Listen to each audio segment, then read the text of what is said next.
تو پھر یہ ایسے جو لوگ ہیں میں نے بڑے بڑے دیکھے کہ جو اس قرآن پاک کا علم حاصل کرنا، اس قرآن پاک کی تعلیم حاصل کرنا، ان لوگوں کے نزدیک وہ لوگ بڑا کم تر سمجھتے ہیں۔ وہ لوگ اس کو عام سمجھتے ہیں کہ قرآن پڑھنا، قرآن سیکھنا یہ کیا کام ہے، یہ بھی کوئی کام ہے، اس کا کیا فائدہ۔ ہائے، آج کے دور میں آپ دیکھیں مدرسوں میں جا کر، مسجدوں میں جا کر اور اسلامک یونیورسٹیوں میں جا کر، یہ جو اسلامی کالج ہیں جا کر آپ اگر دیکھیں تو وہاں آپ کو غریبوں کے بچے نظر آئیں گے، جو سبزی فروش، ریڑھی لگانے والا، جھاڑو دینے والا، لوگوں کی غلامی کرنے والا، وہ مائیں جو لوگوں کے برتن دھوتی ہیں، لوگوں کی یہ جو خدمتیں کرنے والے، لوگوں کے گھروں میں جا کر کام کرنے والیاں، یہ جو ہماری مائیں ہیں، ہمارے والدین لوگوں کی محنت مزدوری کرنے والے، لوگوں کی غلامی کرنے والے، جو دوپہر میں گرمی میں محنت مشقت کرنے والے، اپنا خون پسینہ بہانے والے، یہ جو والدین ہیں ان کے بچے آپ کو مسجدوں میں نظر آئیں گے، مدرسوں میں نظر آئیں گے۔ بس ان لوگوں کی اللہ کے ہاں خدا کی قسم بڑی عظمت ہے، بڑی شان و شوکت ہے۔ اللہ کے رسول صلی اللہ علیہ وسلم نے فرمایا خیرکم من تعلم القرآن وعلمہ، سب سے بہتر وہ ہے، اس دنیا کائنات کا سب سے افضل ترین بہترین وہ انسان ہے کہ جو قرآن کو سیکھتا ہے، قرآن کو سکھاتا ہے۔ یہ نہیں کہ کوئی ڈاکٹر بن جائے، کوئی انجینئر بن جائے، کوئی پائلٹ، چیف جسٹس، کوئی بڑا آفیسر بن جائے، لیکن یہ جو چیزیں ہیں، یہ جو عزتیں ہیں، یہ جو تعلیم ہے، یہ جو دنیاوی علم ہے، یہ صرف اس دنیا کے لیے ہے، کچھ دیر کے لیے ہے، کچھ وقت کے لیے ہے۔ میں نے کئی ایسے لوگ دیکھے ہیں ساری زندگی دنیا کے علوم پڑھتے رہتے ہیں، بڑی بڑی سائنس، ڈپلومے، ٹیکنالوجی، فزکس، کیمسٹری، انگلش، ایسے بڑے بڑے یہ جو دنیاوی تعلیم کے علوم پڑھتے ہیں، اور پڑھتے جب زندگی تقریباً ساری گزر جاتی ہے تو ایسے لوگ بیچارے قبر میں جا اتر جاتے ہیں، اور ایسے لوگوں کو قرآن پاک کے بارے میں ذرا بھی علم نہیں ہوتا۔ جاؤ آپ دنیا کے سارے علوم سیکھ لو، اگر تم کو قرآن پڑھنا نہیں آتا، اگر تم کو قرآن کا ترجمہ نہیں آتا، اگر تم کو قرآن کے بارے میں کچھ بھی نہیں پتا، تو تمہارے یہ علوم، یہ تمہاری تعلیمات، یہ تمہارا علم آپ کے ہاں آپ کے لیے کچھ بھی فائدہ نہیں دے گا۔ یہ آپ کے لیے یہی علم تمہارے لیے ذلت و رسوائی کا سبب بنے گا۔ میں یہ نہیں کہتا کہ صرف آپ قرآن ہی پڑھیں، صرف آپ حدیث ہی پڑھیں، صرف آپ دین اسلام کا علم حاصل کریں، باقی سب علوم کو چھوڑ دو۔ میں یہ نہیں کہتا، میں یہ کہتا ہوں کہ جس طرح آپ دنیاوی علم پر محنت کرتے ہیں، دنیا کے علوم جاننے کے لیے، پڑھنے کے لیے آپ روپے، پیسہ، وقت لگاتے ہیں،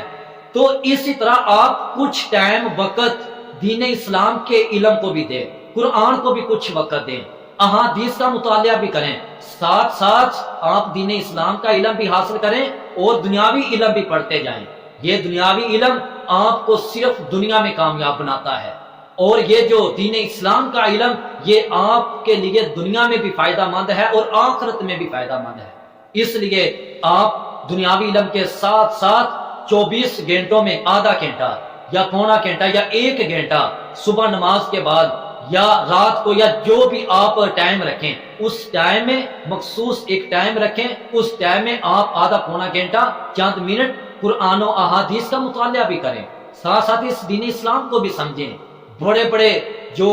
پتہ نہیں کتنی آدھی زندگی انہوں نے علم حاصل کرنے میں لگا دی، لیکن ان کو وضو کرنے کا طریقہ تک نہیں آتا، غسل کرنے کا نہیں پتا، نماز کا ترجمہ تک نہیں آتا، نماز کا طریقہ نہیں آتا، اور بھی کئی چیزوں کے بارے میں ہمیں بالکل ہی نہیں پتا۔ اور ہم یہ جو دنیا کے علوم ہیں ان کی کتنی گہرائی میں جا کر ریسرچ کرتے ہیں، سائنس میں ہم کتنی ریسرچ کرتے ہیں، میتھ میں ہم physics, chemistry, technology, engineer, electrical, civil engineer اور بھی دیگر کئی شعبے ہیں، تو ہم ان تمام علوم میں کتنی ریسرچ کرتے ہیں، دن رات محنت کرتے ہیں، ہمارے سر کے بال جھڑ جاتے ہیں، اتنی محنت کرتے ہیں اور اتنا روپے پیسہ لگاتے ہیں، دن رات محنت کرتے 24 گھنٹے گزر جاتے ہیں، کھانے پینے کی ہوش تک نہیں، نماز کی ہوش تک نہیں، یہ جو دین اسلام کی ہوش تک نہیں رہتی۔ بس اس دنیا کے علم میں ایسا کھبے ہوتے ہیں کہ بس ہمارا 24 گھنٹے کا یہ جو دن ایسے ہی گزر جاتا ہے۔ اور اس علم کو حاصل کرنے کے لیے ہم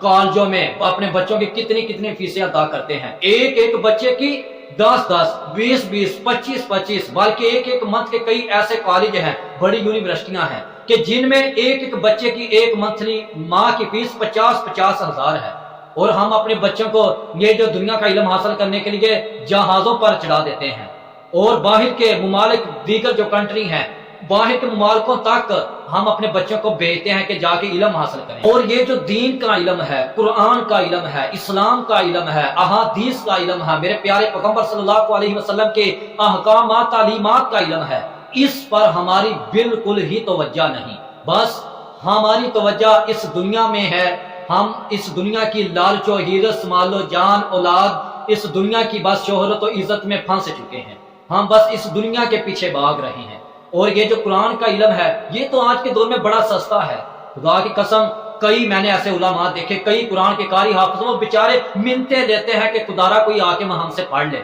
خدارا کوئی آ کے نورانی قاعدہ پڑھ لے، کوئی قرآن پڑھ لے، کوئی ناظرہ پڑھ لے، کوئی دعائیں سیکھ لے، کوئی نماز غسل کا طریقہ سیکھ لے، کوئی وضو کا طریقہ سیکھ لے۔ لیکن یہ دین کا علم ہماری اتنی بدبختی ہے کہ ہم فری میں سیکھنے کے لیے تیار نہیں ہیں،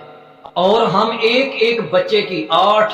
10 15 20 25 50 60 لاکھ تک فیس دینے کو تیار ہیں، لیکن ادھر دین کے لیے ہم فری علم حاصل کرنے کے لیے تیار نہیں ہیں۔ آپ کبھی جا کر اپنی مسجد کے امام صاحب سے پوچھیں، جو پورے گاؤں کا امام صاحب ہیں، پورے گاؤں کی مسجد میں جو ایک مولوی ہے، آپ کبھی جا کے اس سے پوچھیں کہ آپ مولانا صاحب کتنی تنخواہ لیتے ہیں، تو وہ ایک ماہ بعد 8,000 10 یا 15,000 تک، تو وہ بھی ہم ان کو تنخواہ دے کر بڑا احسان کرتے ہیں کہ لو ہم نے آپ کو تنخواہ دی، اور سارا مہینہ اس کو جھڑکے بھی دیتے ہیں، اس کو برا بھلا بھی کہتے ہیں، اس کے عیب بھی تلاش کرتے ہیں، اس کی غلطیوں کو بھی نوٹ کرتے ہیں، اس کو بیزت بھی کرتے ہیں۔ ہم نے تو مولویوں، امام جو حافظ قرآن قاری عالم ہیں، ان کو تو ہم نے اپنا غلام بنا کے رکھا ہے۔ آپ کسی بھی کمپنی میں جا کے دیکھیں، کسی بھی شعبہ میں، کسی بھی ادارہ میں، کسی بھی بڑے محکمہ میں جا کے دیکھیں، کسی ادارہ میں اتنی لمبی ڈیوٹی نہیں ہے کہ جتنی لمبی ڈیوٹی مولوی صاحب کی ہوتی ہے، 24 گھنٹے۔ اور یہ ڈیوٹی 24 گھنٹے مولوی دیتا ہے، جو اپنا گھر بار، بچے، بیوی، والدین، اپنا گھر بار آلولہ سب کچھ چھوڑ کے وہ کتنے دور سے آپ کے محلہ میں، آپ کی مسجد میں رہتا ہے، اور پردیسی بن کے، تو ہم ان کی کتنی کا قدر کرتے ہیں، ان کا کتنا کا احترام کرتے ہیں۔ تو اس مولوی بیچارے کی ایک ماہ بعد کتنی تنخواہ ہے کہ 8,000 10,000، اگر ہم زیادہ سے زیادہ دیتے ہیں تو 12، یا اینڈ ہوگی تو 14-15,000، بس یہاں تک۔ تو یہ جو ایک مولوی ہوتا ہے ایک محلہ میں، مسجد کا یہ جو امام ہوتا ہے، اگر ہم سارے محلے والے حساب لگائیں، سارے گاؤں والے، سارے یہ جو محلہ والے لوگ آپس میں حساب لگائیں، تو ہم کو ایک ماہ بعد ایک 100 روپیہ بھی نہیں آتا، جتنی ہم مولوی صاحب کو تنخواہ دیتے ہیں۔ اور ہم اپنے ایک بیٹے کی جو اسکول میں، کالج میں فیس 10 15 20 25 ہزار تک دینے کے لیے تیار ہیں، تو مولوی کی جو تنخواہ ہے وہ پورا محلہ مل کے 8-10 ہزار دیتا ہے، اور وہ بھی 24 گھنٹے لے کر پھر مولوی کو کئی قسم کے تانے میں نے، مولوی صاحب کو کئی قسم کی یہ جو مشکلات کا سامنا کرنا پڑتا ہے، بہت کچھ برداشت کرنا پڑتا ہے، تو پھر جا کے ہم اس کو تنخواہ دیتے ہیں، پھر تنخواہ دے کے بڑا احسان کرتے ہیں کہ لو ہم نے آپ کو تنخواہ دی۔ میرے پیارے بھائی، علماء کا قدر کیا کریں، ان کا احترام کیا کریں، ان کے ساتھ محبت کیا کریں، ان سے پیار کیا کریں۔ میں نے بڑے ایسے علماء بیچارے دیکھے ہیں کہ وہ بیچارے کتنے لمبے، جو 100 150 200 کلومیٹر تک لمبا سفر کر کے طے کر کے گرمی میں سردی میں جمعہ پڑھانے کے لیے آپ کے پاس آتے ہیں، تو ہم تو ان کے سفر کا یہ جو کرایہ وہ بھی پورا ادا نہیں کرتے، 800,000 روپے صرف دیتے ہیں۔ تو یہ ہمارے لیے بڑی بدبختی کی بات ہے، بڑی شرمندگی، افسوس کی بات ہے کہ ہم ان علماء کو اتنا کم تر سمجھتے ہیں۔ آج مولوی نہ ہوں، علماء نہ ہوں، تو آپ 5 جماعت نمازیں کیسے پڑھیں گے؟ آپ دین اسلام کا یہ جو اصل کامیابی والا کام ہے، یہ جو اصل علم ہے، آپ کہاں سے سیکھیں گے، کہاں سے پڑھیں گے؟ آج اگر مولوی صاحب نہ ہوں تو آپ کا نکاح کون پڑھائے گا، جنازہ کون پڑھائے گا، نماز کون پڑھائے گا، یہ دین اسلام کا علم کون سکھائے گا؟ میرے پیارے بھائیوں، علماء کا کام ہے، اور یہ کام ہمارے لیے بڑا فائدہ مند ہے۔ یہ جو علماء ہم کو دن رات محنت کر کے یہ دین کی تبلیغ کرتے ہیں، اس تبلیغ کے ذریعے اگر ہم اپنا مکمل فائدہ اٹھائیں، ان کی عزت کریں، ان کا احترام کریں، اور دین اسلام کو شوق کے ساتھ ان سے سیکھیں، پڑھیں، تو خدا کی قسم دنیا کی سب سے بڑی کامیابی تک ہم پہنچ سکتے ہیں۔